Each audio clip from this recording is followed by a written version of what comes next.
Christmas Quilt, Chapter 19 by Vannetta Chapman. Chapter 19. I had been helping in the serving line, and so I knew Adam hadn't come through. My morning sickness was better that day, for once. Services were at Faith and Aaron Blanche's, and it must have been in May, going on June, something like that. I remember the days were growing warmer and Noah was running around like a wild pony. That child has grown like a weed, Annie. It's hard to believe he's the first infant you and Samuel brought into the world together. I'm off my story. You see, I don't tell one as well as you do. I'd gone looking for Adam. I was afraid the teenage boys would start through the line a second time and there would be nothing left, so I'd put back a plate for him. My plan was to tell him where it was and let him be. I came around the corner of the barn and I saw the two of them. Probably you're thinking I shouldn't have spoken up or done something to make myself known, maybe, but at the time I couldn't. Have you ever stumbled upon a deer and its fawn, Annie? That's what the moment was like. I couldn't move. All I could do was watch, and besides, Zeke had that terrified look on his face. You know the one he gets. I don't think Rachel beats that child, but perhaps someone has in the past. He freezes, and you have to talk him down. We've all seen it, so there's no use looking at me reproachfully. I pray for her and her children, same as you do. Pray for their healing and that God will bring a man into her life. Though with her sour disposition, it doesn't seem likely, does it? I'm hopping away from my story again. Zeke was standing there trembling, actually shaking, and it was plain as day. Why? He was covered in those sticker burrs from head to toe. The child must have rolled in them. I know because I heard Adam say, "How'd you get so many, Zeke?" Adam, who barely has the patience to groom our own horses properly. He'd rather charm Reba into doing it for him. Adam was squatted down in front of him when I came around the corner. Must have been the way the breeze was stirring, because I could hear every word he said. I haven't seen this many sticker burrs since Reba brought home that mongrel dog, named him Patches, and left him in the barn. He got out through a loose board in the side wall and went out in the pasture. Didn't run away, though. Patches knew where the soup bone was coming from. He did manage to roll in the sticker patch, and Reba sat out there and combed every single one from the dog's scraggly hair. Zeke didn't say anything. You know how silent he is. He stood there in his Sunday clothes with his hat in his hands and his head bowed as if he were still praying along with Bishop Levi. I could see the back of his neck from where I stood at the corner of the barn, and I started to step out. I did, but when Adam, who had been pulling stickers from the boy's pants, said, "What's wrong, Zeke? Why are you shaking?" Zeke looked up, and I thought he might speak, but instead he shook his head once and stared back down at the ground. "Don't worry about it. We won't tell anybody. We'll have these out in another hour or so. No harm, no foul, as they say in the sport column I sometimes read." Zeke glanced up again, and Adam laughed then. "You didn't know I like sports? Sure, I keep up with the baseball games the Englishers play, and even sometimes the football. Can't say I follow the other sports much." Eventually Zeke held out his arms, and Adam continued pulling out the sticker burrs. They were even in his hair. Somehow. You know how those burrs are. You can't brush them out. You have to pull, and you have to pull carefully, or it can tear the fabric. I happened to know that Rachel didn't notice, because later that day, when I'd already hightailed it back to the table, and Adam and Zeke had approached as if nothing at all was wrong, Rachel called him over. She asked him what he had been doing, and Zeke only shrugged. He did glance over at Adam, who said, "We were talking sports, right, Zeke?" Zeke nodded, because of course it was the truth. I ran and fetched Adam's plate for him, along with a big glass of lemonade. I knew he must be awful hungry, but when I put it down in front of him, he grabbed my hand and started talking about the babies, asking if I thought they would be boys or girls. Somehow I knew that day that Adam would be a good father, not because he's a patient man. Believe me, he's not. The next evening he was outside hollering at one of the engines of his that wouldn't go back together right. No, I think he'll be a good father because he can find patience. He can call it up and out of his heart for a child, and maybe that accounts for more than if he had it there all along. Annie put down her quilt square. She knew firsthand how impatient her brother could be, and yes, she'd also seen the tender side of him.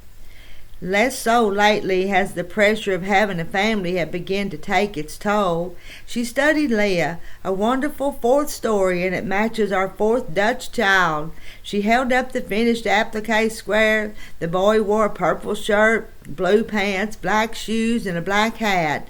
They both laughed. Annie pressed her fingertips against the quilt blocks they were putting together. She would always remember the stories of love, joy, peace, and patience, the stories of the fruit of God's Spirit.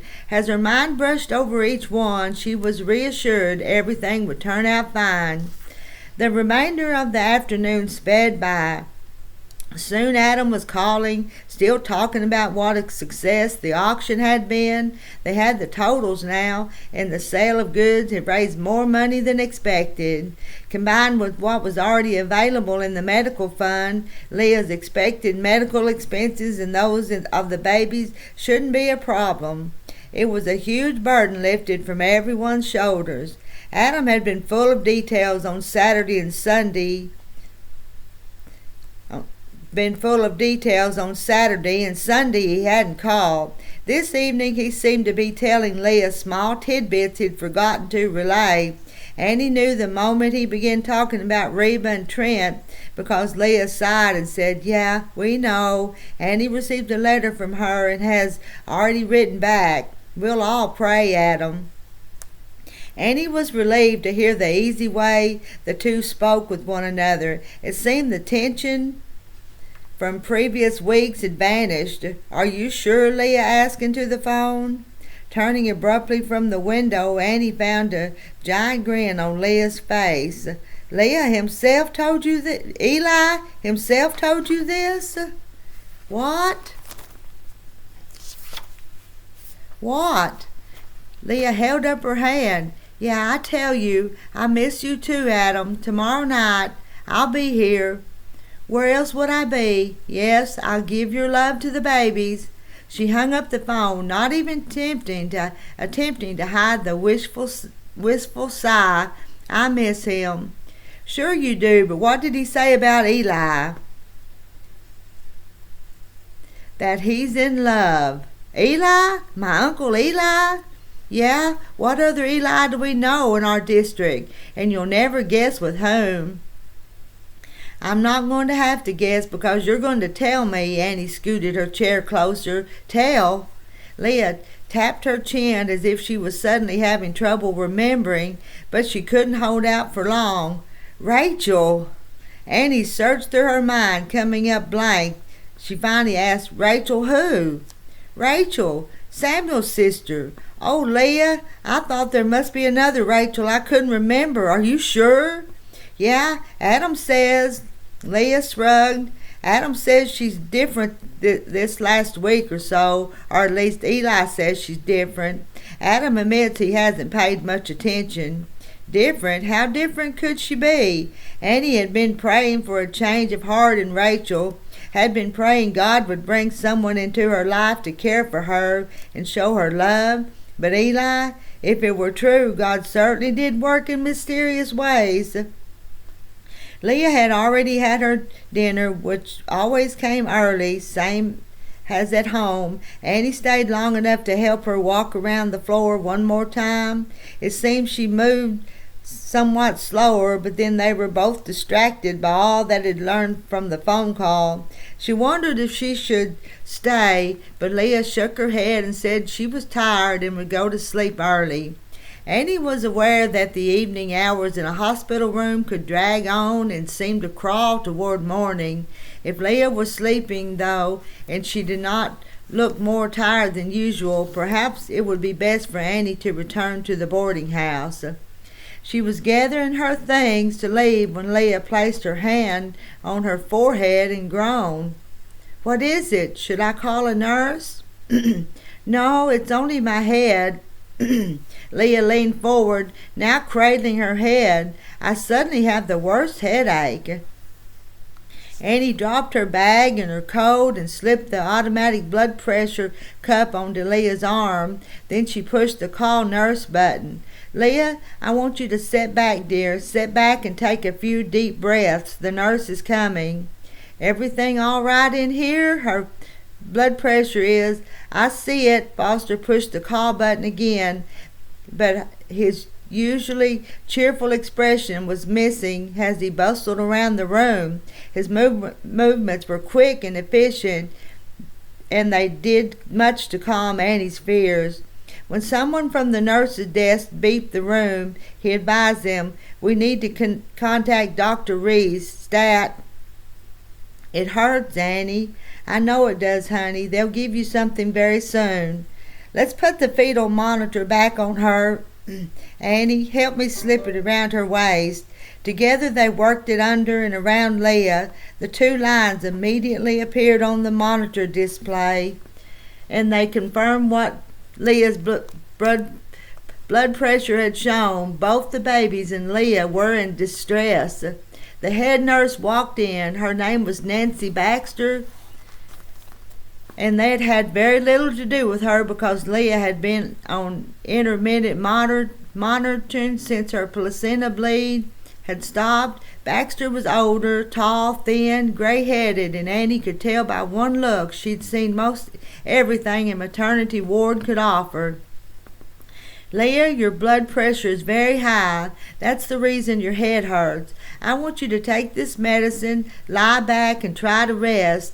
Baxter handed her a small paper cup, the kind Annie had handed to patients 100 times. Annie didn't see what was in it because Baxter was issuing orders. "Annie, would you draw those blinds, please? We don't want any sights or sounds outside to agitate your sister." Leah had taken the medicine but continued groaning from the bed. "I think I might throw up." "I'd like you to keep that medicine down, Leah. Also, we'll want you to lie on your left side until we say otherwise." Baxter glanced up. "Annie, could you pour a little ginger ale in a cup for her? Perhaps it will settle her stomach while Foster starts a line."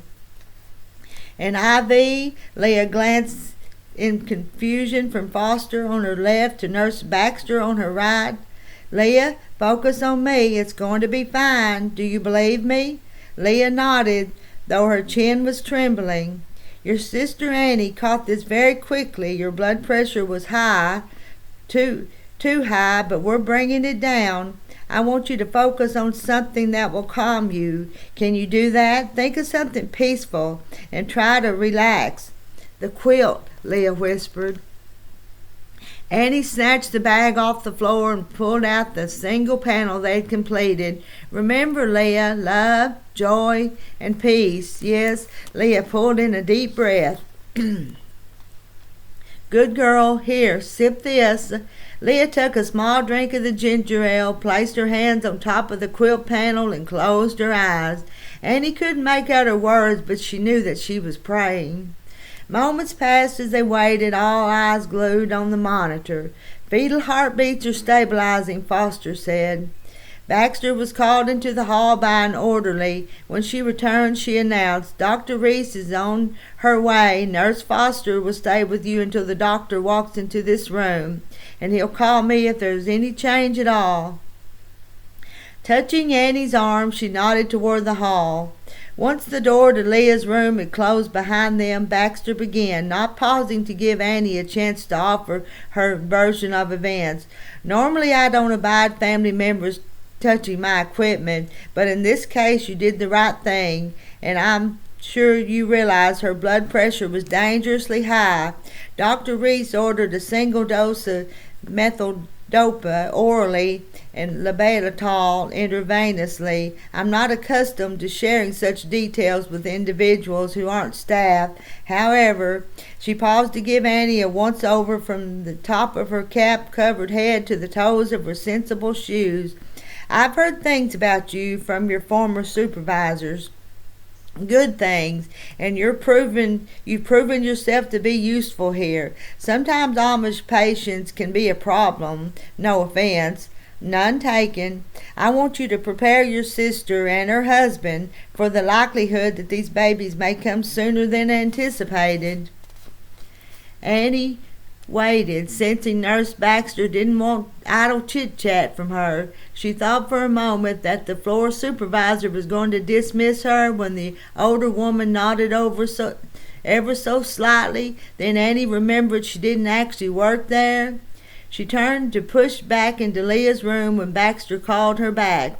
Although we don't usually allow family to stay overnight, we'll make an exception in this case. Foster will provide whatever you need.